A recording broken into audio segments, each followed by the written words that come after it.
Preview.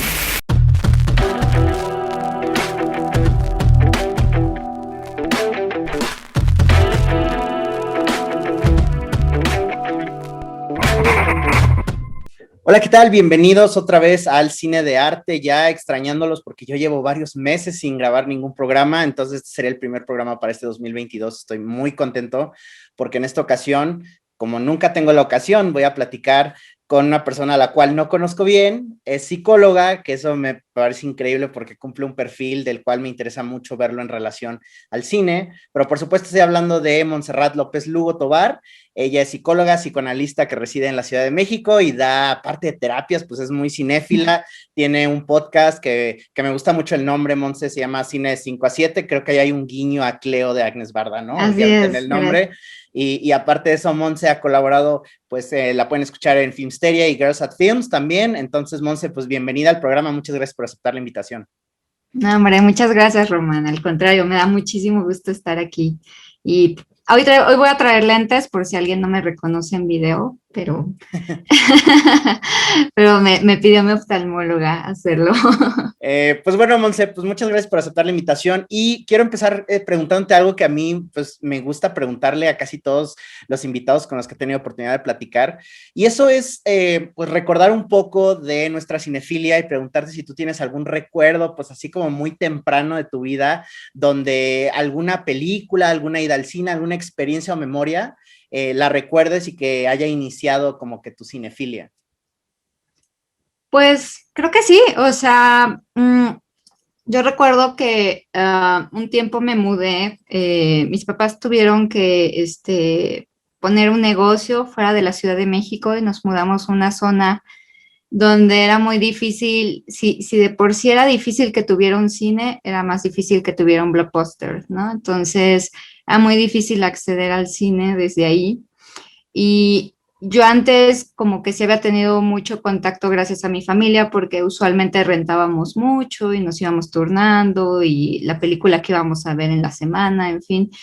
Y como que lo empecé a extrañar y empecé a verla. Afortunadamente sí teníamos cable y en cable empecé a encontrar las películas, ¿no? Y obviamente era diferente porque ya no era la película que había en Videocentro o Blockbuster, ¿no? Sino que era ahora sí que lo que había, ¿no? Entonces yo tenía que adivinar, en ese entonces no era como hoy en día que pones Sky o DirecTV, te pone abajo el banner de cómo se llama la película y la sinopsis además, no, sino era como tú le prendiste y ahí hay una película de cable, pero quién sabe cómo se llama, por ahí en el comercial puede que te diga, ¿no? Y cuál es la sinopsis, pues quién sabe en qué parte de la película lo atrapaste, ¿no? Puede que se esté acabando o esté empezando. Y una que yo encontré fue Tess de Roman Polanski y me encantó esa película, o sea, fue una película que me llamó mucho la atención siendo niña y que, o sea, era diferente a muchas cosas que había visto antes, que era como esta película con un estilo tipo Jane Austen, pero al mismo tiempo la película era bastante, la historia era muy cruda y como que no era, sí tenía una historia de amor, pero no era como la historia común que yo estaba acostumbrada después de las princesas de Disney. Y yo todavía era una niña. Y recuerdo que para mí era muy impresionante porque además hay unas escenas y eso no lo detectas, o sea, sé que a mí me da un poco de miedo, debo confesar, hablar de cómo empezó mi cinefilia porque siento que puede acabar en arroba este mamador, ¿no? Y dices, hay una ligera línea donde puedas acabar ahí, pero me llamó mucho la atención de niña que había ciertas escenas donde en la cámara no se veía bien el rostro de los personajes y estaban hablando y como que estaba medio chueca la cámara y como que estaban de espaldas ellos y no les veías el rostro y tenías que adivinar qué estaban, como, cuál era la expresión que estaban teniendo. Estaban como ciertas conversaciones que tenían en la historia eran muy importantes y no les veías la cara y tenías que adivinar qué estaba, cómo era la expresión en ese momento de ellos. Y esas cositas como que me llamaron mucho la atención de niña. Yo no esperaba ni sabía cómo se llamaba la película, solamente me llamó la atención. Después, más adelante, adolescente, la volví a encontrar por suerte ahí de que la estaban poniendo y ya por fin tenía el banner de la película. Y dije, ah, qué bien. Y luego empecé a ver más películas en la carrera Y cosa rara, como que justo me pusieron en la carrera en psicología, es muy común que sí te pongan películas de Roman Polanski. Ujú. Eh, Típico que te ponen Luna Amarga, es como la que más te ponen en la carrera de psicología. No sé, bueno, sí sé por qué, pero... Y como que te vas dando cuenta que tiene un sello su cine, y como que yo dije de niña, bueno, no, más bien ya estaba universitaria y dije, se parece un poco a Tess, ¿no? Y aparte, Luna Amarga, que es algo totalmente diferente a Tess, es totalmente diferente la historia, la época, dirías, no tiene nada en común, pero la estaba viendo y dije, como, ¿por qué me está recordando tanto a Tess, no? Y ya, pues en ese entonces ya por fin estaba Google más accesible, entonces la googleé y oh sorpresa, ¿no? Descubrí por primera vez a Roman Polanski, yo no sabía quién era, o sea, por ahí de la universidad fue cuando dije, ah, existe este director, ¿no? Y más o menos había salido El Piano en ese entonces, y pues vi El Piano y empecé a meterme en su cine, y pues, fue muy interesante, ¿no? Porque como que dije, qué raro, porque estoy acercándome a un director a partir de como recuerdos de cómo lo conecté, no sé cómo lo conecté, no sé decirlo, pero te vas dando cuenta que tal vez tienes una sensibilidad, por eso digo que puedo acabar en arroba es de mamador, ¿no? Pero te das cuenta que tal vez detectas cositas que dices, ¿no? Yo, por ejemplo, vivo con alguien que es muy foodie, o sea, le encanta la comida y detecta cuando la comida está congelada o no está congelada. Yo honestamente en la vida, o sea, para mí me sabe igual, o sea, yo así como de qué, o sea, ay, tiene mucha sal y yo, ¿no? Entonces como que me doy cuenta que tal vez cada quien tenemos sensibilidades diferentes, ¿no? Y tal vez por ahí yo me empecé a dar cuenta que el cine que me encanta y me apasiona, que tal vez sí tenía como un poquito esa sensibilidad y creo que ese fue como el evento infantil, adolescente que me marcó mucho. Ahorita tocas varias cosas que me gustaría profundizar porque se me hacen interesantes, pero primero que nada compartirte que hay como una, no sé, un vínculo, y tú debes saberlo muchísimo mejor que yo, entre la psicología y el cine. Entonces Sí. vamos a estar hablando mucho más de eso, pero me parece curioso porque yo me acuerdo que creo que en todos lados de México hay mercados, no es ningún secreto, mercados piratas, pero yo me acuerdo que en la carrera de psicología aquí en la facultad, en la UAC, yo soy de Querétaro, el chavo era un chavo que vendía películas, que él hacía hasta sus cajitas con la sinopsis atrás, Ujú. era de la Facultad de Psicología, y así yo me introduje a los grandes autores, ¿no? Pues a Polanski, obviamente, pero tenía su sección de Bergman, su sección de Kieslowski, su sección de Tarkovsky, etcétera, ¿no?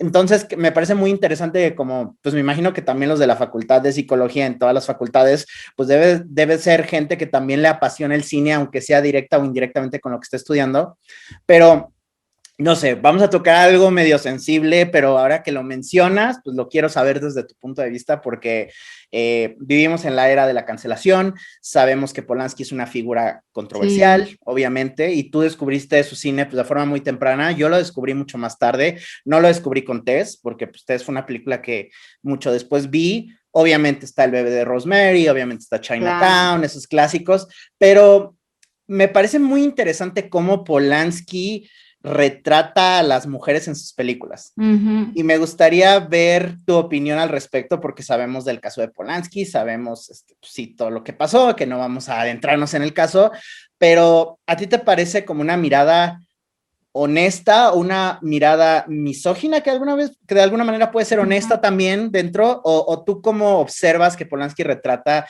específicamente a sus protagonistas en sus películas?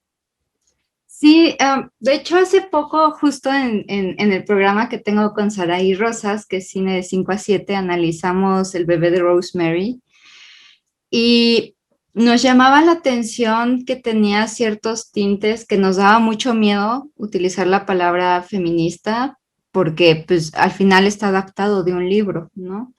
Uh -huh. Pero que en cierta forma, si bien Rosemary está, aparentemente el antagónico es el diablo, ¿no? Satanás, en realidad cuando ves como más a profundidad te das cuenta que el antagónico es el esposo, ¿no? O sea, el diablo está en casa y es el esposo, ¿no? Que la manipula, le hace gaslighting, le hace como un montón de juegos psicológicos, ¿no? De hacer que ella crea que está loca, ¿no? O sea, como que estábamos diciendo de, wow, Polanski estaba hablando del gaslighting, ¿no? Sí, antes de que existiera ese término, ¿no? Y decíamos, ¿eso significa que Polanski es feminista? Hell no, ¿no? O sea, claro que no, ¿no? O sea, creo que a mí, por ejemplo, con Tess, y algo que bromeaba justamente con Jessica Oliva de Cine Premier en el programa, es que esta Penny, ¿no? Eh, es que yo tengo cierta afición, me he dado cuenta, por películas que tienen a mujeres protagonistas caminando solas, ¿no? Y Tess tiene mucho ese elemento, ¿no? Vemos a esta chica, sí, tiene una historia antes y una historia después, pero gran parte de la película es ella caminando sola por muchos, por muchas veredas, ¿no? Y es muy interesante hablar de ello, ¿no? A mí, honestamente, por ejemplo, Wendy and Lucy de Kelly Richard, creo que lo retoma muy padre, ¿no? Que es como esta chica viajando a Alaska, ¿no? Y todas las vicisitudes que tiene una mujer viajando porque es diferente, o sea, a pesar de que digamos, no, es lo mismo, es un hombre viajando sola, una mujer sola, no es lo mismo, ¿no? Cambia mucho. Y pues regresando a Polanski, creo que no, me es muy difícil hablar de él como persona, ¿no? O sea, creo que su cine sí tiene como estas visiones de la mujer que de pronto como que a veces me generan conflicto. O sea, por ejemplo, justo estuvimos de invitadas Sara y yo en Política Ficción, un podcast, y nos preguntaban, oigan, ¿ustedes creen que Fight Club es como machista? Y fue como bienvenidos al todo el cine, ¿no? Todo el cine realmente tiene una visión muy androcentrista, ¿no? Entonces, si me preguntan por Polanski, claro que tiene un punto de vista androcentrista porque no deja de ser un hombre y no deja de estar atravesado por la cultura y por varias cosas. Pero creo que a pesar de eso suele tener personajes femeninos interesantes. Y repito, eso no quiere decir no lo emancipa de nada, ni lo justifica ningún tipo de acción en su vida privada, pero yo sí siento que sus mujeres hasta cierto punto son complejas. Rosemary, si bien podemos verla como esta chica, eh, por ejemplo, que es muy, muy ingenua, incluso tonta, ya que analizas bien, dices, no es tan tonta, porque a final de cuentas, pues sí cuestiona al esposo al final, ¿no? Y sí al final se pone a investigar ella por su parte y sí se pone a moverse y aunque la decisión final podamos cuestionarla, pues fue su decisión, ¿no? O sea, ella como que tiene un poquito de rebeldía en lo que parece ser una mujer muy sumisa. Y era un poco lo que platicábamos en el programa y creo que entonces son un poquito más complejas sus mujeres de lo que parece, pero no diría que él es como el representante de mujeres en el cine, pues no, ahí está como dista muchísimo, ¿no? Sí, justo me parece, o sea, yo estoy de acuerdo, digo yo desde mi punto de vista como hombre, que pues obviamente el cine tiene esta famosa mirada masculina, ¿no? Y generalmente se retrata los arquetipos femeninos desde la ingenua, ¿no? La ingenue que le dicen, la femme fatale, hasta en el cine negro, pues tiene tintes misóginos, o sea, hay que ser claros, y creo yo que el cine yo sí creo, bueno, ahora sí que eso depende de cada quien y yo respeto mucho la opinión acerca de también el tema de separar al autor de la obra, ¿no? Pues con el cine de Woody Allen, con el cine de Polanski, con el cine de algún otro actor, realizador que ha sido cancelado últimamente. A mí me gusta mucho verlo desde esa perspectiva, no tanto política de hoy, actual, porque al final de cuentas no se puede analizar el pasado con la mirada del presente, ¿no? Pues ahí vamos a encontrar pues varias, pues maneras pues no sé, toparnos contra un muro, porque pues en ese momento se realizaron otro tipo de películas y pues ese revisionismo, yo no estoy de acuerdo, pero moviendo hacia adelante creo que tenemos que aprender del pasado. Entonces, yo no censuraría una película, yo vería esa película, la analizaría en escuelas de cine y les diría a los realizadores, ahora ya pues toca verlo desde otra perspectiva, ¿no? Una perspectiva mucho más inclusiva, mucho más abierta, más analítica y no caer solo en estereotipos, creo yo.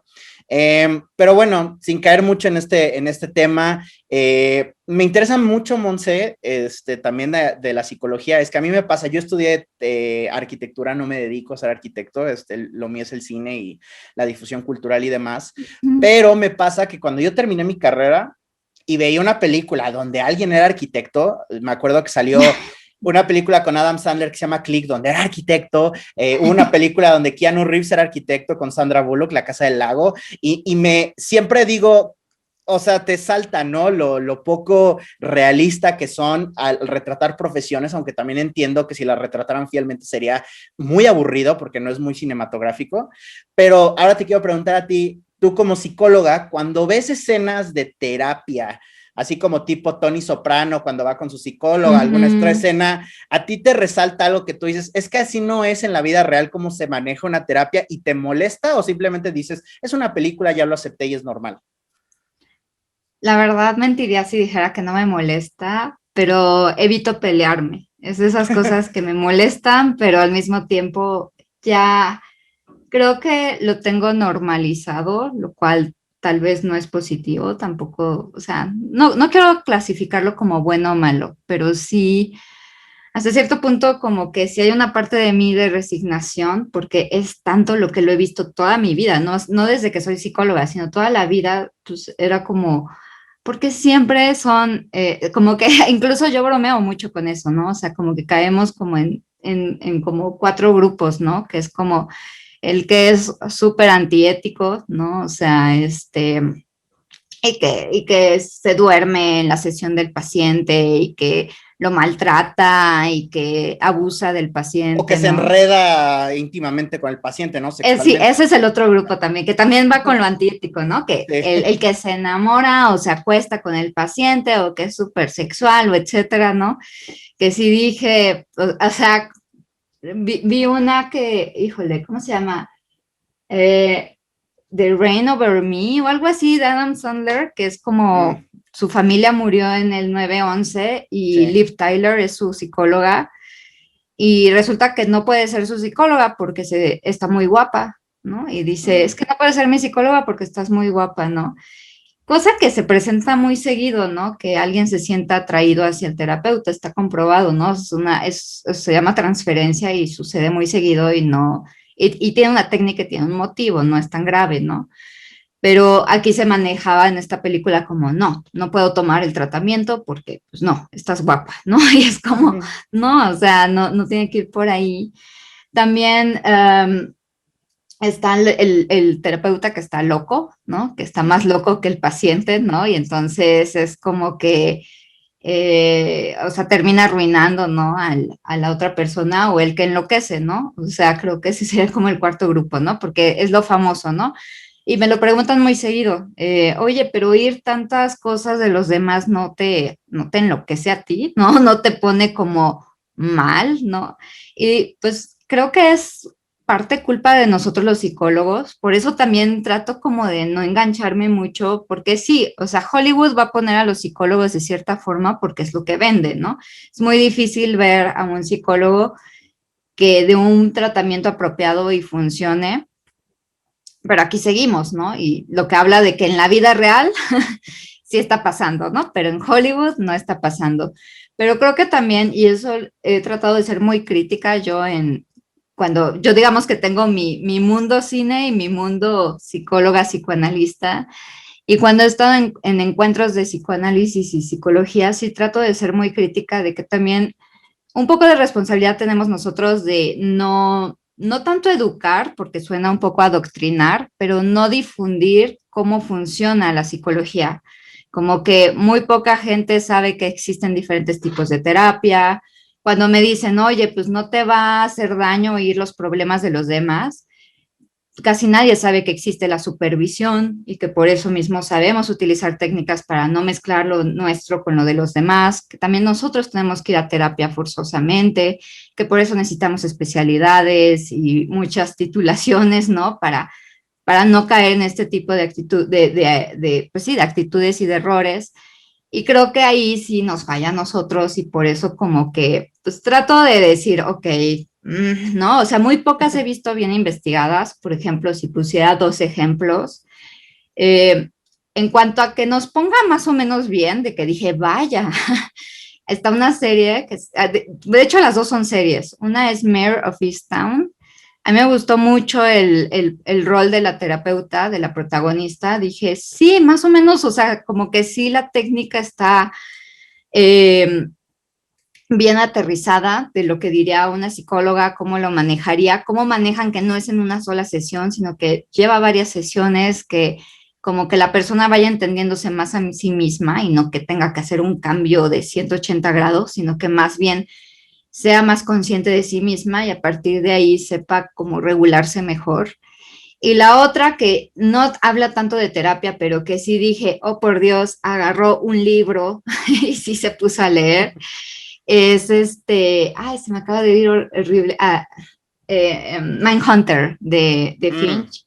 Dice, o sea, de Fincher, está súper bien investigada. O sea, yo estaba asombradísima con esa serie, porque dato que daban, dato que yo decía, sí, es verdad. O sea, cada vez que daban un dato, una estadística, un síntoma o algo por el estilo, yo decía, sí está bien investigado, bien sustentado. Dije, gracias, porque a veces como psicólogos es un problema, ahora que hablabas del cine y la psicología, porque nos suelen poner en universidad películas, ¿no?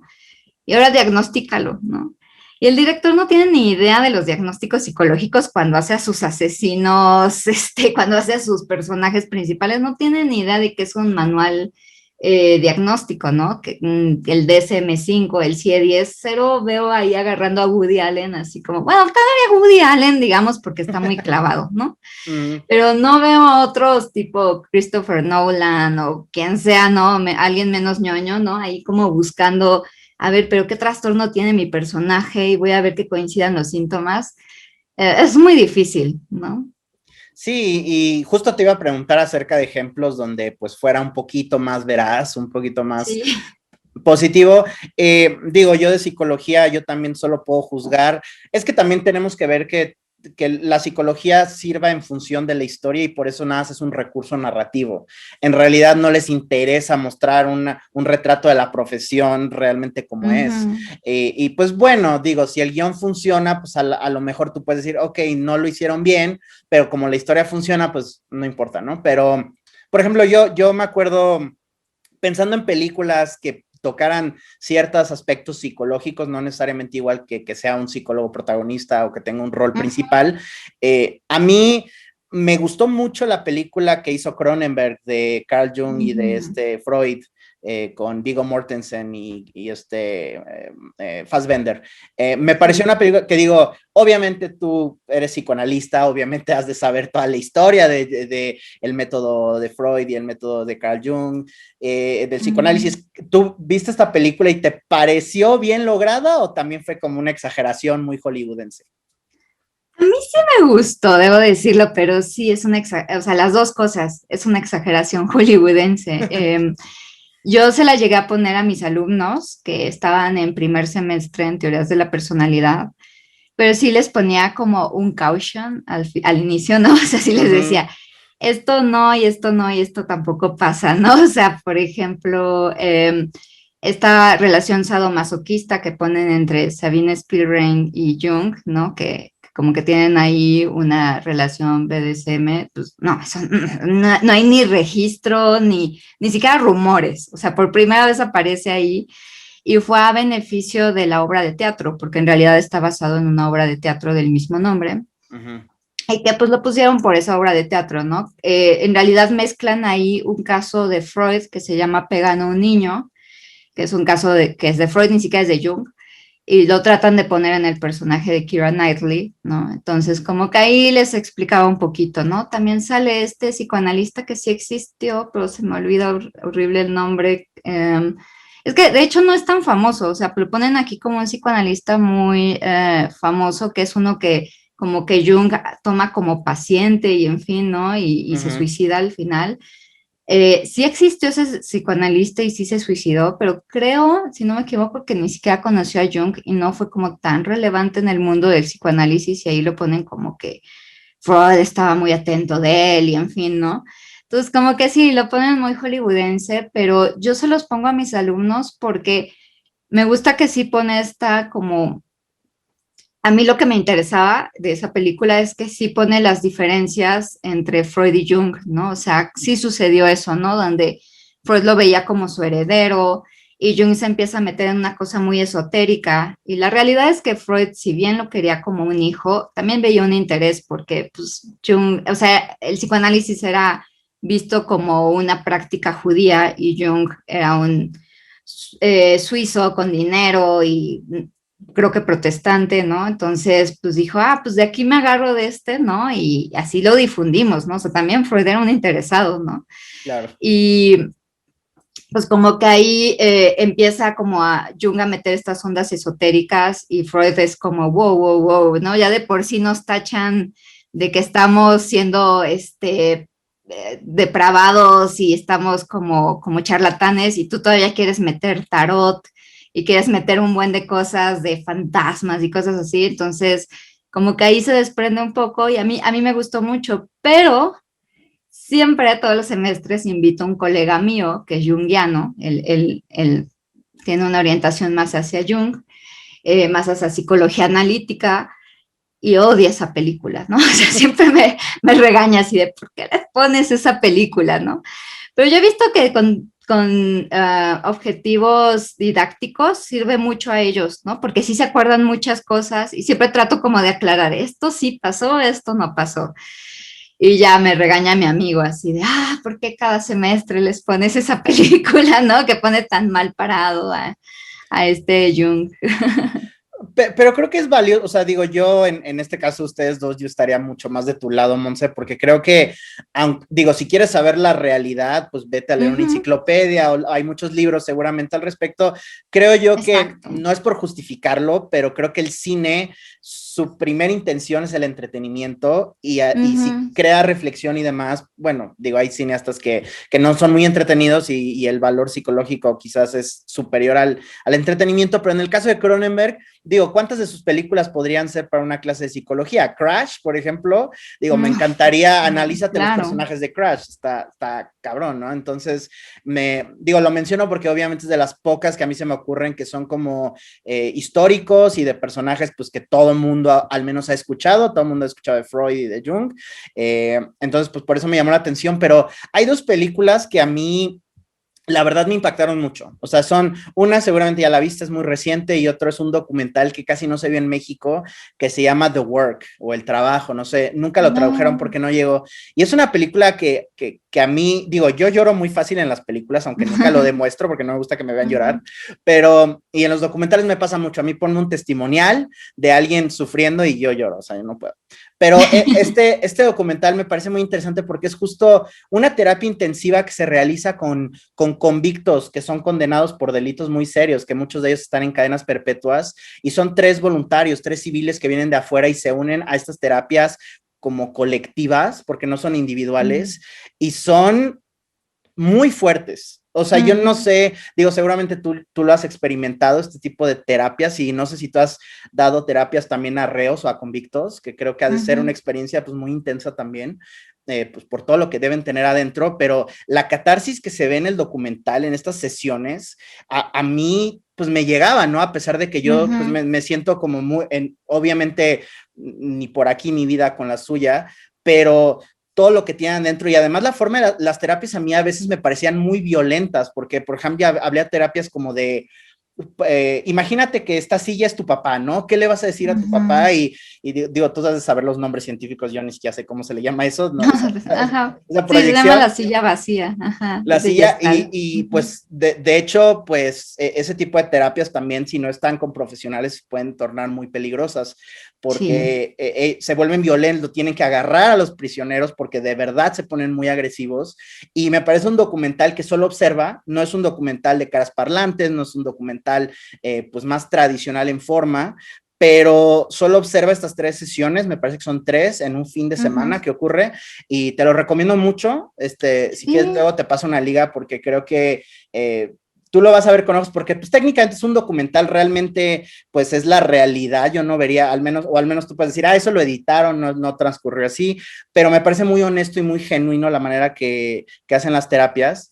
Y bueno, otra película que a mí a lo mejor no es como tal una terapia, pero es como una catarsis también, pues fue esta película que se llama Más, de estas 2 padres de familias, de víctimas y victimarios de estos jóvenes que se disparan en una escuela, ¿no?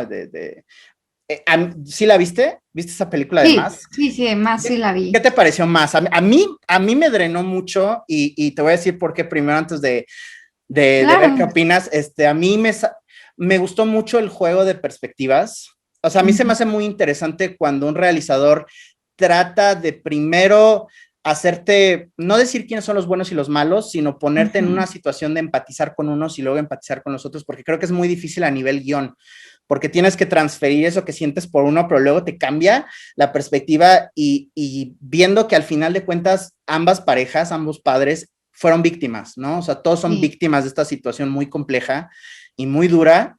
Aparte que las actuaciones son extraordinarias, seguramente los van a ignorar para todos los premios, porque así son sí. en los Oscar, pero a mí me llenó mucho, yo la vi con mi mamá, hubo Ujú. muchas lágrimas, se le hizo una película muy Ujú. fuerte, a mí también se me hizo una película muy fuerte, a pesar de que casi 90%, 99% ocurre en un salón y es Sí. puro diálogo, es casi una obra de teatro, Ujú. pero me llenó, o sea, no sé, no me puedo yo poner en esa situación que ocurre desafortunadamente muy seguido en los Estados Unidos, eh, pero este tipo de confrontación, desde el inicio, tú cuando viste la película, ¿te parece algo sano que hayan hecho esto o no te parece lo más sano?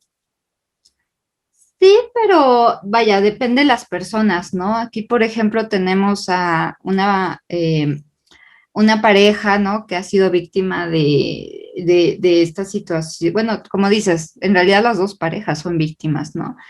Pero especialmente esta pareja que pierde a su hijo, creo que algo muy importante que mencionan y con lo que abren y que me pareció algo muy inteligente de parte del guión es mencionar que ellos están justo en terapia, ¿no? Y que Ujú, es un proceso que su terapeuta les recomendó. Entonces ya supones que llevan algo trabajado y dan a entender que han pasado años, ¿no? Entonces también, o muchos meses, ¿no? Pero que sí ha pasado como cierto tiempo en donde como que hay que recordar que el duelo lleva diversas fases, ¿no? Entonces, sí, obviamente ellos están, obviamente nunca se les va a ir el enojo, pero si ujú, están en esta fase de enojo exclusivo, ¿no? Va a ser muy difícil que en realidad puedan acercarse, ¿no? Hacer un approach con esta otra pareja.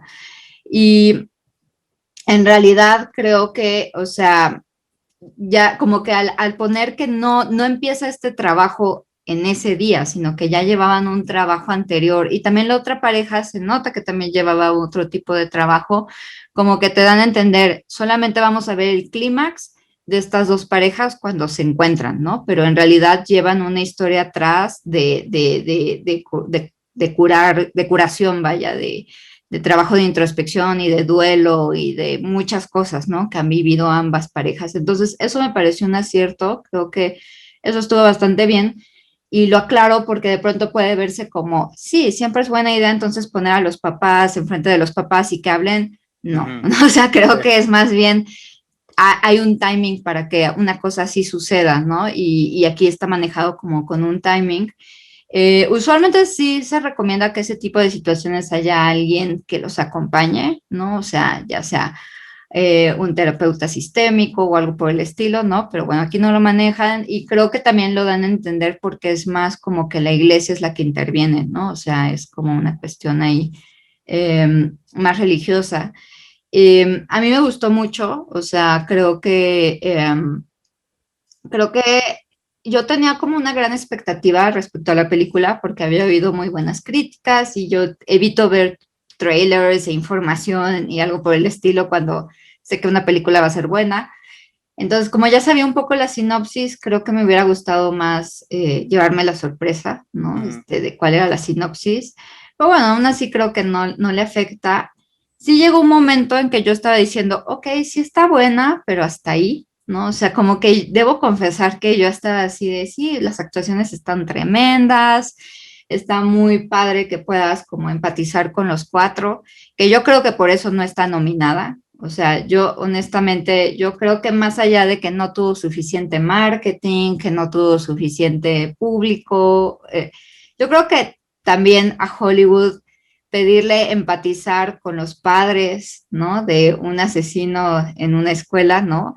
Creo que todavía hay que recordar que cuando yo pienso en los jueces de estos tipos de este tipo de premios, trato de pensar en personas un poco de tercera edad, tal vez no tan abiertas todavía a ciertas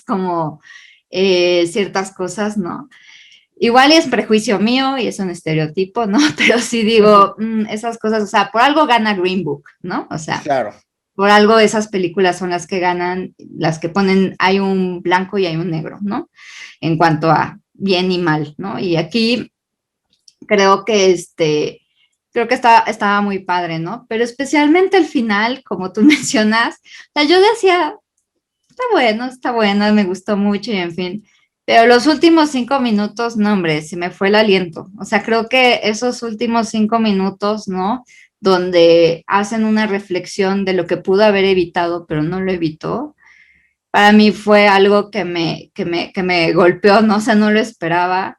Me pareció algo muy fuerte y muy hermoso, pero también creo que muy sano, ¿no? Porque creo que a veces mi conflicto con ciertas películas, tipo Promising Young Woman, que la vi, o La Civil, que también la vi, es que de pronto como que no, yo no soy nadie para decirle cómo debe llevar su historia y cuál es la moraleja que va a llevar, pero a veces creo que estas historias que lo que las une es la venganza, Ujú, como que usualmente es voy a lograr justicia a partir de destruirme a mí mismo, ¿no? Y a mí ujú. me generan mucho conflicto esas historias, ¿no? No son de mi tipo, sé que a mucha gente les encanta y Promising Young Woman le fascinó a muchos, ¿no? Y estandarte feminista y etcétera. Pero yo decía, pero ¿por qué nos vamos a destruir más las mujeres a partir de que nos destruyen, ¿no? O sea, como que decía, ya, ¿no? O sea, como que esos mensajes a veces me parecían contradictorios. Pero hablando de conflictos, digo, yo veo películas y digo, desde mi perspectiva como espectador casual, pienso mucho en la psicología, especialmente de películas donde la psicología de los personajes son como el motor de la trama, cineastas como Bergman, pero hay alguien que no soy fan, que me critican mucho, pero no soy fan y es Lars von Trier. Yo no soy fan de Lars. Creo que es un cineasta muy Ujú, interesante, pero hay una película por ujú, ahí que se llama Anticristo. Ya la ujú. viste. Sí, Y pues a mí me choca, yo odio esa película, me parece no te grotescamente culpo, horrible. ¿eh? No, no, o sea, y déjate tú las escenas sí, visceralmente horribles, sino la idea de que, por ejemplo, ves que inicia con esta secuencia en blanco y negro, cámara lenta, donde están haciendo el amor y Ujú, el bebé se cae y todo, y hay otro aspecto psicológico que yo te quiero cuestionar porque me encanta que tenga una psicóloga ahí enfrente y puedo preguntarle, esta noción de que tú tienes un trauma en un lugar específico y hay que regresar a ese lugar del trauma para sanarte de alguna forma, eso no es sano, no es sano, porque a mí me parecía no, totalmente no sano, ¿no? Que le decía, tenemos que regresar a la cabaña donde íbamos todos los años con nuestro hijo, y yo decía, pero obviamente está sufriendo esta mujer y el hombre también, pero ¿por qué? Y no sé, o sea, yo siento que Lars von Trier tiene una perspectiva un poco distorsionada de lo que es, digo, él va a terapia, ¿no? Lo admite, pero él tiene miles de rollos, no sé cómo sería sí. psicoanalizar a Lars von Trier, pero no sé, ¿tú qué piensas de estos recursos que veo en el cine donde, ay, sufriste un trauma, vamos a enfrentarlo, ¿no? Como tipo, tienes miedo a las alturas, vamos a lanzarnos de un paracaídas, ¿no? Sí, claro. ¿Eso es bueno o no es bueno? Pues es que creo que, o sea, es algo que no se suele hacer. En sí es muy común que las víctimas en general de cualquier trauma, ¿no? Todo tipo de estrés postraumático, ¿no? Ya sea violación, guerra o lo que sea, un síntoma común en esas personas es vaya, el revivir, evocarlo, ¿no? Evocar el trauma. Y hay quienes es con sueños, hay quienes es con diferentes formas, pero una de ellas es volviendo a visitar el lugar, ¿no? O sea, es como algo que se da mucho. La terapia cognitivo-conductual, que es un tipo de terapia, como que agarra eso y lo hace, pero a través de un proceso, o sea, no nada más así, como tú mencionabas, ¿no? Vamos a ponerte con tu trauma y ya, ¿no? De hecho, le llaman exposición. Yo, la verdad, y confieso, yo no soy cognitivo-conductual, entonces también no quiero como dar demasiada información. Y de hecho es muy buena para las fobias, o sea, de hecho no voy a hablar mal de esa terapia, pero no es como la manejan en Anticristo, ¿no? Porque como mencionas, es como, ¿tienes fobia a los gatos? Pues te tiramos 100 gatos, ¿no? O sea, Sí. no, o sea, de hecho, la exposición se hace poco a poco, ¿no? O sea, por ejemplo, si tienes fobia a las arañas, pues piensa primero una araña, ¿no? O lee un cuento con una araña, o dibuja una araña en un dibujo, ¿no? O ves una película con una araña, ¿no? O sea, vas haciendo un acercamiento poco a poco con las arañas, ¿no? De manera en que ya puedas tener una enfrente y un día tal vez incluso tocar una araña, ¿no? Pero es muy poco a poco. Y en Anticristo es como de, órale, ¿no? Lluvia de arañas, ¿no? O sea, Sí. como vamos directo ahí. Pues claro que así no funciona, ¿no? O sea, lleva todo, como mencionaba, un proceso, ¿no? Y aquí, pues obviamente... Entiendo que es para fines de la película, ¿no? Porque en primera es su esposo quien le está dando terapia, lo cual no Ujú. importa, ahí sí les digo, no importa si es cognitivo, conductual, gestalt, psicoanálisis, etcétera. Hoy en 2022, un esposo no le puede dar terapia a su esposa, ¿no? Eso es Sí. totalmente antiético y disfuncional y no pasa, ¿no? O sea, no puedes ser neutral y no puedes hacer un buen trabajo si pues, le estás dando terapia a tu esposa, ¿no? Entonces ya de entrada ahí está nefasto, ¿no? Y la manera tan brusca y violenta en que está sucediendo, pues obviamente es una terapia pésimamente manejada, ¿no? Pero ahora sí que, por ejemplo, ahora que hablabas de The Work, que no le he visto, ¿no? Esto de la silla vacía, por ejemplo, es una técnica que nació de la Gestalt, pero ya casi nadie la aplica en Gestalt, ¿no? Porque veía que como que desorganizaba a muchos, ¿no? Se ponían, como tú mencionabas, ¿no? Muy ansiosos Ujú. y terminaban más ansiosos de lo que en realidad, o sea, era mucha catarsis, pero poco insight. Eh, Todavía lo siguen manejando algunos, ¿no? No es mala, o sea, yo no diría, no, es súper antiético que manejaron ahí, porque ni he visto la película, ni sé cómo lo manejan. Creo que más bien depende de qué tan bien se lleva el proceso. Casi nadie como que de nuevo, culpa tal vez de nosotros los psicólogos, pero creo que no aclaramos que es un proceso, ¿no? Entonces, que hay el antes y el después como en más, ¿no? Ujú. Y tal vez en la silla vacía iba muy bien ahí, ¿no? O lo de anticristo, obviamente de anticristo no, pero lo de exposición, ¿no? De ir al lugar del trauma. A algunos les ayuda, ¿no? Hay gente que, por ejemplo, después de una violación evita otra vez ese lugar, ¿no? Y después como que saber, el lugar no es el que generó la violación, ¿no? Fue una persona, no fue tu culpa y etcétera, ¿no? Pero lleva un proceso, ¿no? Donde tal vez a la larga pueda esa persona visitar ese lugar, ¿no? Pero de nuevo, repito, lleva un proceso, ¿no? No como esa película que, bueno, pues ya sabemos que Lars von Trier es exageración a lo que Sí. da, ¿no? O sea, él no va a irse, él es extremos, ¿no? No va a irse como en medio. Para él es muy extremista todo, ¿no?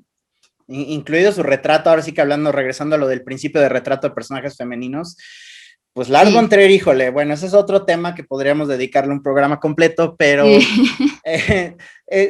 quería también, para, no sé, retomarlo de lado un poco del cine un poco más comercial, porque también otro de los aspectos que al menos a mí, y estoy preparando un videíto al respecto, pero es como la fascinación con estas grandes franquicias, llámese Star Wars, Marvel, Harry Ujú. Potter, todas estas gigantes así como mega cosas que pues si vienen a matar o a salvar el cine, pues cada quien lo cree distinto, pero creo que todas las historias parten de ciertos arquetipos, son alegorías finalmente, esto del camino del héroe, todo que está muy bien, muy marcado desde Star Wars hasta todo lo que se vea en la actualidad, pero tú crees que de parte de una audiencia, porque yo me lo pregunto mucho, desde Ujú. los niños que, por ejemplo, crecieron con Harry Potter o Star Wars o lo que sea, hasta ya los adultos que igualmente lo ven y lo pueden comentar con sus hijos.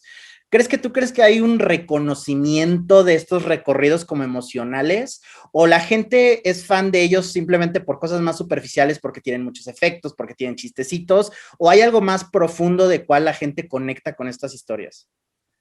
No, yo creo que sí hay algo profundo, pero no veo la necesidad de necesariamente encontrarlo. A mí sí me encanta, Uh ¿no? O sea, a -huh. mí sí me encanta pensarlo y analizarlo y sobreanalizarlo a veces, ¿no? Lo cual sí es un pecadillo que a veces yo tengo, pero sí me gusta deshacerlo y entender las motivaciones y cuál es el mensaje y que los símbolos, ¿no? Me encanta encontrar símbolos en las películas y en fin. Creo que muchos termina identificándose con los superhéroes por muchas cosas. O sea, creo que, por ejemplo, desde el hecho de tú preguntarles cuál es su Avenger favorito, ya representa muchas cosas de esa persona, ¿no? O sea, Claro. que si Tony Stark, que si Thor, que si Spider-Man, o sea, yo creo que cada uno, creo que por eso es muy exitoso, ¿no? Porque cada uno de ellos tiene una personalidad y un arco y una forma de resolver y etcétera, con las que las personas se identifican, ¿no? Y que agarran como ahí es su partido. Y creo que les funciona muy bien. Star Wars, por ejemplo, tiene Edipo, un complejo de Edipo, pero por todas partes lo encuentras, ¿no? Que es matar al padre, o sea, por todas partes está matar al padre y ocupar su lugar, ¿no? Y es como una cuestión de poder y que no viene de Star Wars, viene desde los westerns, ¿no? Y desde esta cosa de viaje del héroe y en fin, ¿no? Y creo que sí tiene un motivo para que nos identifiquemos. También creo, y en eso soy muy honesta, que el psicoanálisis y la psicología con la que, por ejemplo, yo trabajo, que yo estudié y con la que están hechas esas películas es muy occidental, ¿no? O sea, es como el viaje del héroe es algo muy occidental, ¿no? O sea, entiendo que también podemos encontrarlo en Kurosawa y en todo esto, ¿no? Pero creo que no deja de estar influenciado, ¿no? Kurosawa y en cierta forma, ¿no? De cine que vio, ¿no? Y para mí es como muy interesante que como que cuando ves películas del extranjero, que a mí me gusta mucho eso, ¿no? Como que encuentras otras formas de pensamiento, ¿no? Y creo que también por eso hay cierta resistencia de parte de mucha gente a ver como el cine que tal vez no es tan como Hollywood, porque como que les cuesta un poquito identificarse más, ¿no? Porque como que ya no está tan fácil, ¿no? Ya no te lo pone tan en bandeja de plata de, mira, este refleja cosas de ti, ¿no? Y Ujú. creo que dar ese saltito como que a algunos les cuesta un poquito de trabajo, no que sea imposible. Creo que, por ejemplo, Parasite lo maneja súper bien, pero creo que todas esas historias sí tienen como unas, vaya, tienen su psicología definitivamente, sí lo diría, pero creo que no todos quieren pensar en eso, ¿sabes? O sea, a mí hace poco hablaba ayer, si no me equivoco, con un amigo y me decía, es que yo solo quiero ir al cine y divertirme. O sea, neta, no quiero pensar, ¿no? No quiero pensarlo, solamente me quiero reír. Es mi lugar de escape y ¿por qué rayos tengo que pensarlo? Y le dije, pues bien, ¿no? O sea, bien por ti, ¿no? Vas adelante, ¿no? No tienes por qué necesariamente estar leyendo críticas de cine y pensando las motivaciones del director y el personaje, cuál es su psique, ¿no?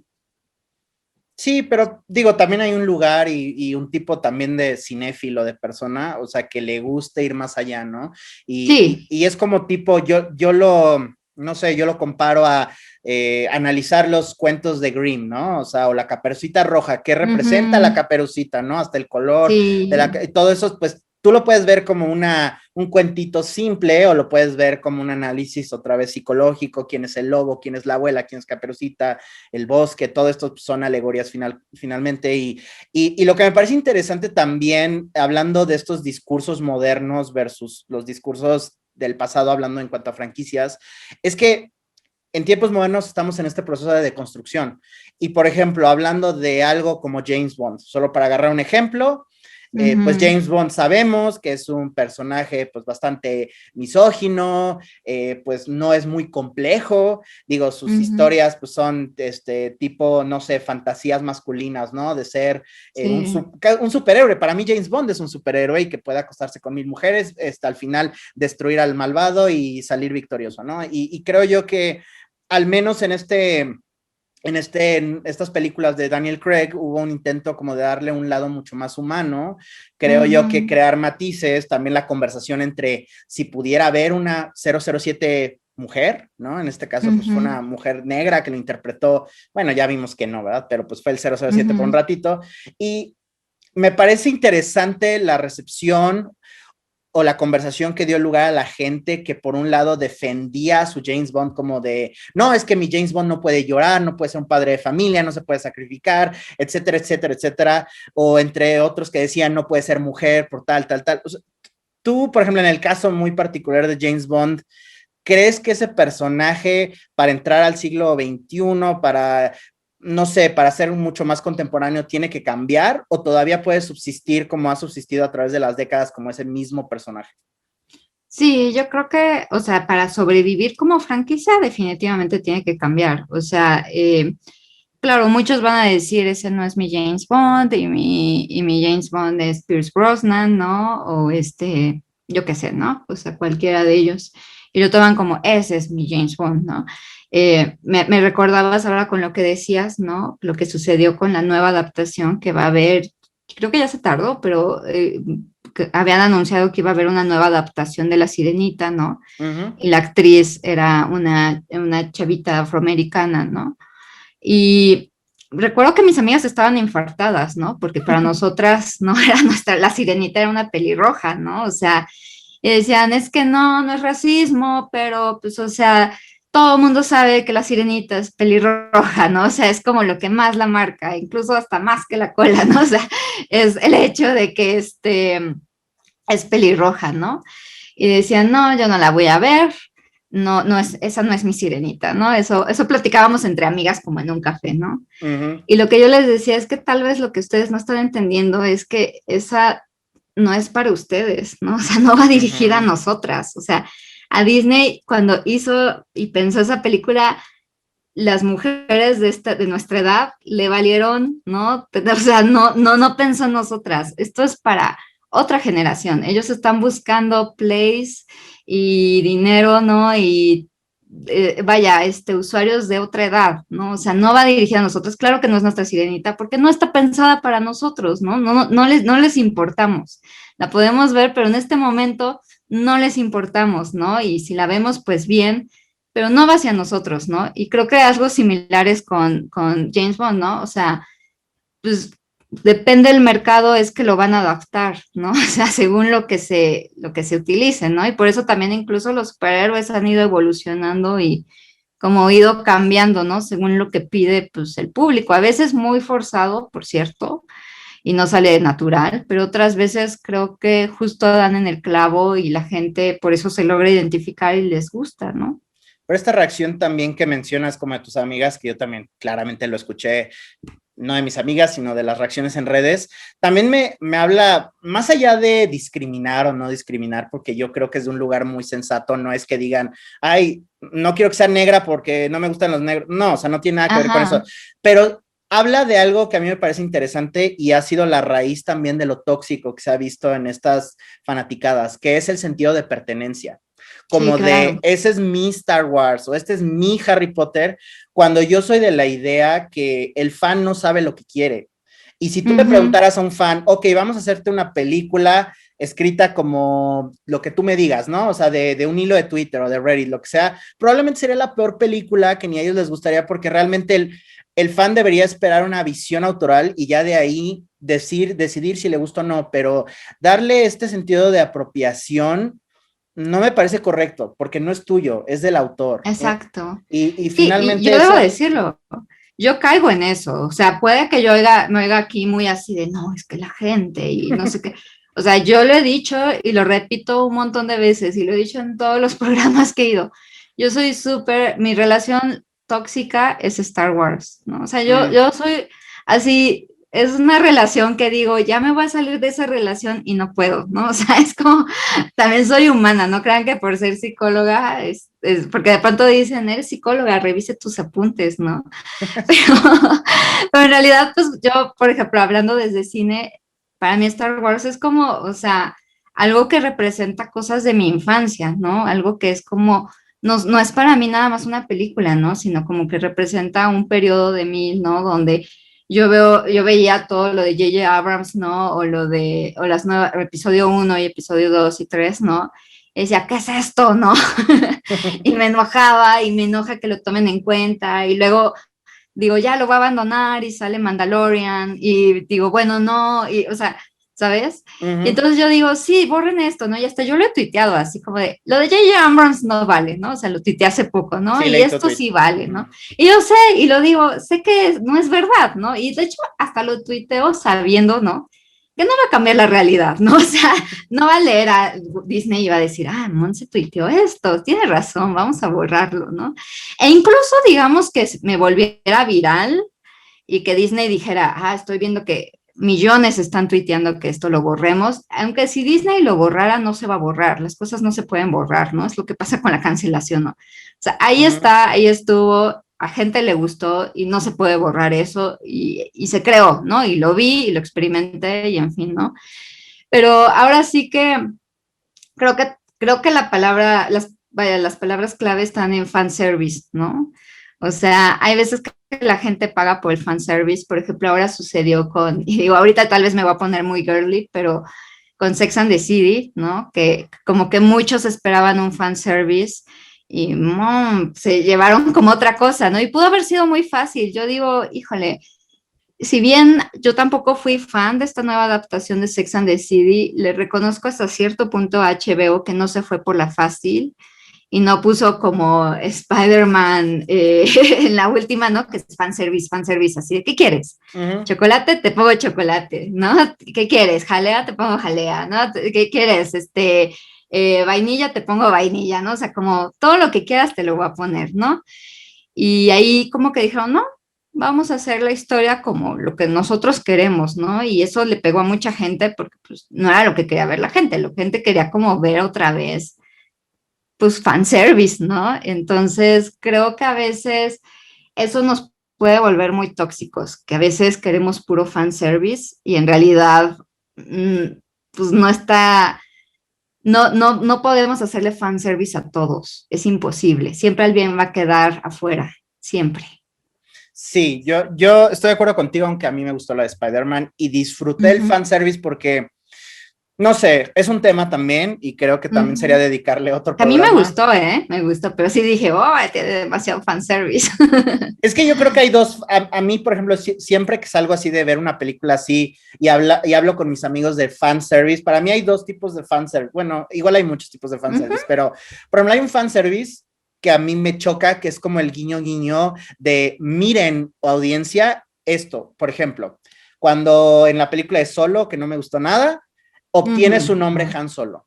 Se me hace increíblemente estúpido, se me hace increíblemente innecesario y es un fanservice que en realidad está buscando satisfacer a alguien, pero no satisface a nadie porque nadie se preguntaba cómo obtuvo Han Solo su nombre.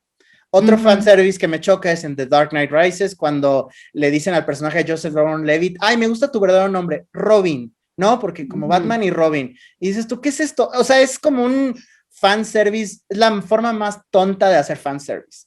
Una forma inteligente de hacer fanservice, digo, no todo Spider-Man se me hizo igualmente así una genialidad, pero por ejemplo, lo de Andrew Garfield con Zendaya haciendo este eco, esta reconciliación con la muerte del personaje de Emma Stone, es un fanservice bonito porque le da catarsis a un personaje ayudando a otro personaje dentro de un multiverso. Se me hizo un fanservice logrado, pensado, ¿no? O sea, a lo mejor es demasiado esta idea del multiverso, no me acaba de encantar. Y bueno, Monse, ya para ir cerrando el programa y también tocar un poco que no hemos hablado de eso y me sorprende porque yo te hice la invitación con ese tema, pero hablar un poco del COVID y algo que, primero que nada, regresando un poquito a tus terapias y a tu trabajo, te quería preguntar, pues, en estos tiempos que, pues, vivimos y enteramente dependiente de pantallas, donde ya no podemos distinguir ni siquiera la socialización con la educación, con el entretenimiento, que todo sucede a través de monitores o pantallas de celular o lo que sea.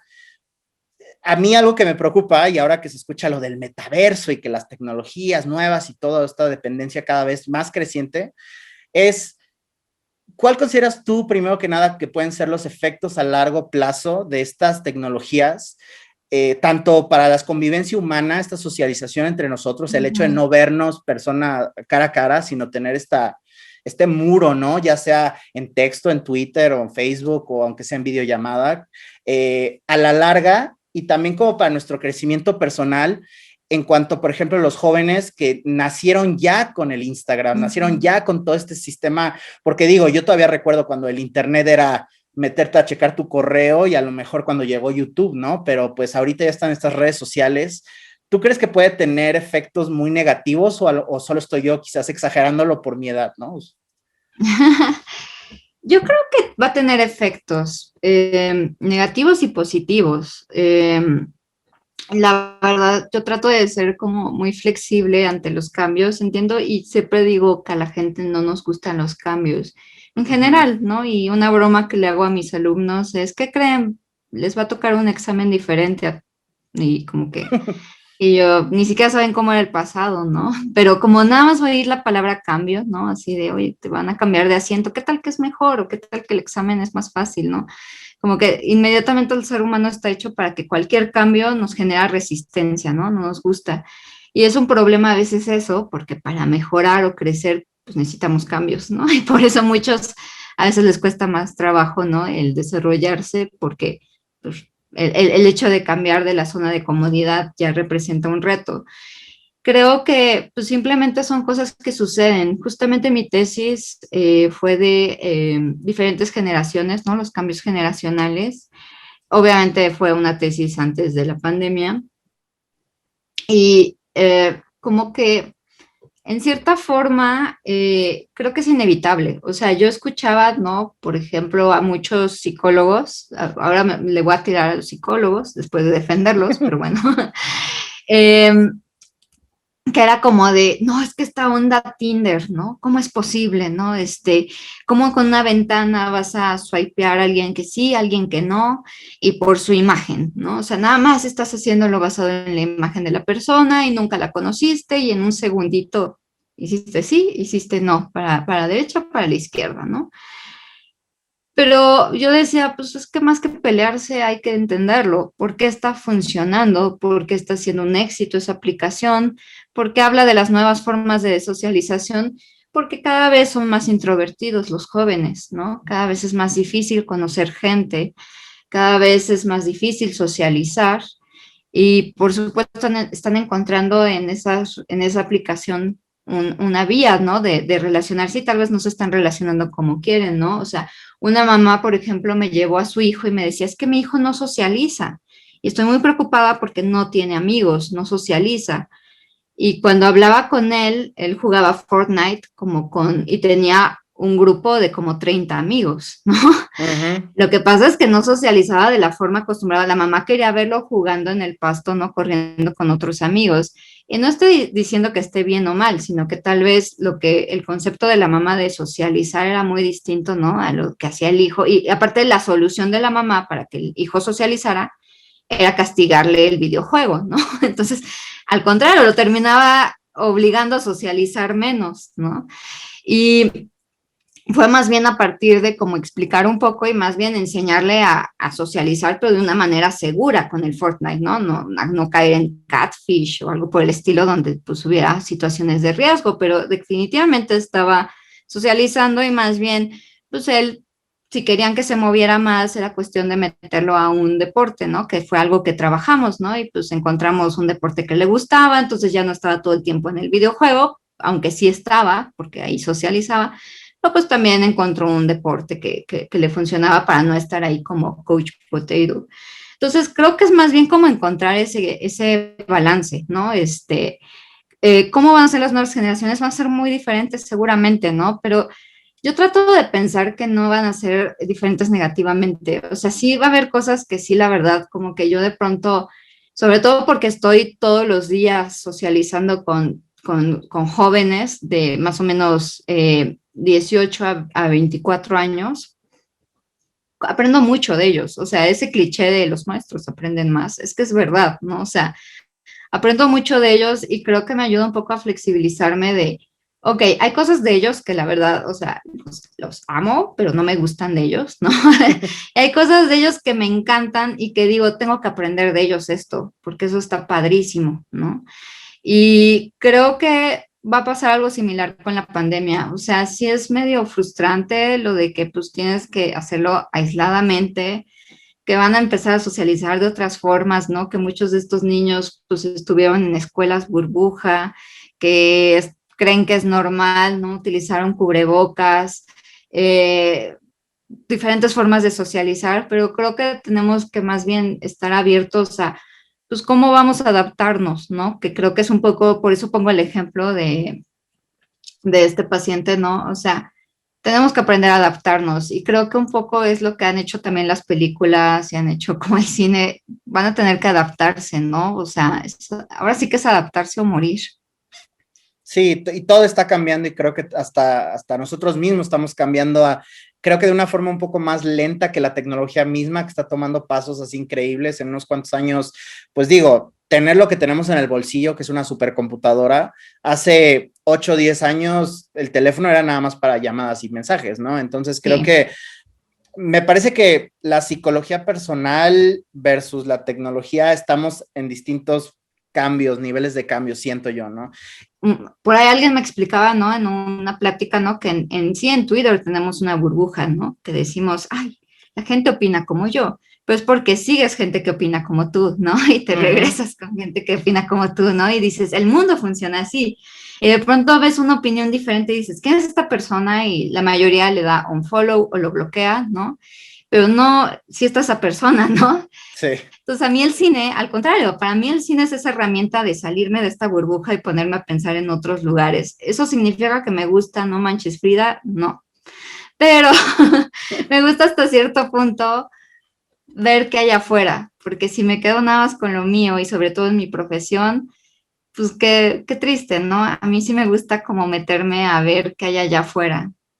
Pues es que esa es la mejor, bueno, la única manera yo creo que de madurar. Y yo creo que es muy sano porque también esta exigencia de que digas, no, lo que dijiste tú cuando Monse tenías 14 años y ahorita te contradigas, entonces nada de lo que dices tiene valor, pues no nos permitimos crecer, madurar, cambiar de Ujú. opinión, cambiar, o sea, y se me hace como Twitter es muy blanco y negro, todo es Ujú. como o estás conmigo o estás en contra de mí, ¿no? Y eso me parece súper tóxico y digo, no necesito decirlo otra vez, todo el mundo sabe que Twitter es un cesspool. Yo la verdad me avergüenzo un poco de estar en Twitter todavía, pero también digo, te conocí a ti por Twitter. Muchos de mis Claro. amigos que me encuentro en festivales de cine que me fascina platicar con ellos cada vez que voy a Morelia o a Guadalajara, los conocí por Twitter. Entonces, me hubiera Sí. yo robado de esa experiencia si no tuviera una cuenta de Twitter y lo siguiera a ustedes y todo. Entonces, pues hay que sopesar lo bueno y lo malo, pero sí creo también que Film Twitter, como dices, es tu burbujita y a lo mejor si no salimos Ujú. de ahí, experimentamos el punto de vista ajeno o a lo mejor, pues no será lo tuyo, pero también puedes decir, bueno, vi esa película y aprendí algo, no me encantó, porque ya ves que también Ujú. como que nos hacen ver que todo te tiene o que encantar o que lo odiaste. Sí, porque sí he sentido de pronto no me ha encantado tanto Benedetta y es como, wow, wow, tú estás diciendo que es machista y no sé, no. Sí vi para dónde iba, pero no es tal vez mi tipo, ¿no? Entonces como que se vuelve un poco así a veces, ¿no? Y es horrible a mí, o cuando algo te gusta tantito, pero no te encantó, y Ajá, ya te dicen, ay, entonces no te gustó, ya dije, me gustó, pero no tanto como a ti, ¿no? O sea, sí, exacto. digo, por ejemplo, a mí, a Annette, que es otra película súper Ujú, polarizante, yo amé a Annette porque yo amo a Leos ujú. Carax y todo lo que he visto de él me parece increíble, pero hay gente que me dijo, ¿qué onda con la muñeca? ¿Qué hueva con los musicales? Me cae gordo el personaje de Adam Driver, y yo digo, todo eso que tú me dices es válido, yo no te quiero cambiar tu opinión, pero también ve mi perspectiva y yo voy a ver tu perspectiva. Cuando estuve dando clases de apreciación cinematográfica, pues los alumnos era yo les decía una condición nada más. Aunque yo te diga un clásico del cine, así como, no sé, Ujú. Casablanca, ¿no? Todo el mundo debe amar Casablanca. Y digo, tú no estás Sí, obligado a amar Casablanca, pero lo único que yo te pido es que cuando ujú. digas, no me gusta Casablanca, me digas por qué, Exacto. lo argumentes. No puedes tú decir, ay, es una porquería y dejarnos así, porque nadie aprende nada de eso y tú tampoco aprendes de eso, solo estás discriminando. Entonces Ujú. creo que es muy sano dialogar y estas discusiones que también digo, es muy fácil tener esta como cortina donde tú puedes escribir insultos y la persona te insulta porque en Twitter nadie se ve a la cara, pero nadie, bueno, 90% de la gente que es normal y no son psicópatas, a cara no me atrevería yo jamás a insultarte. Entonces, ¿por qué lo hacemos? ¿Por qué nos sentimos cómodos insultando a la gente en Twitter? Ujú. Y eso me parece que debemos como reflexionarlo, ¿no? Pero bueno, Monse, me ha dado un gusto platicar contigo muchísimo. Espero que se pueda repetir. Gracias. Creo que ya Sí. nos pasamos bastante tiempo platicando. Sí. A veces digo es una hora, pero ya no sé, creo que hora y media estuvimos. Dinos, Monse, ¿dónde te pueden encontrar? ¿En Twitter, otras redes sociales? Sí, yo estoy en @cine en el diván. Afortunadamente hasta la fecha me he ido bien ahí. pero no sé, también no estoy, nada más estoy esperando a ver cuándo se acaba la buena racha de que he encontrado pura buena vibra ahí, pero bueno, ahí pueden encontrar mis tweets. Escribo en Filmsteria, escribo en Girls at Films, como habían dicho, y especialmente tengo un podcast que se llama Cine de 5 a 7, que como dijeron es por la grandísima Barda, que si a ustedes no les gusta, está muy bien. No, les tiene que gustar Agnes Barda. Ahí sí pinto mi raya. Me voy a contradecir todo lo que digo. Si quien no le gusta Agnes Barda no sabe de cine, bye. No, no es cierto. Sí, y pues nuestro último programa fue del Día de la Marmota, que justo salió el Día de la Marmota, el 12 de febrero, que by the way se murió un día antes la marmota. Qué feo. Y, por suerte hay varias, hay en Canadá y en varios pueblitos de Estados Unidos, pero y estuvo más profunda la plática de lo que esperábamos, ¿no? Y ya viene la segunda temporada con varios invitados. Y pues nada, ahí van a encontrar tenemos invitados de Cine Premier, invitados de Filmsteria, ¿no? Y pues nada, espero que nos encuentren en Spotify, y en Anchor y en Apple. Y pues un gustazo, muchísimas gracias por invitarme.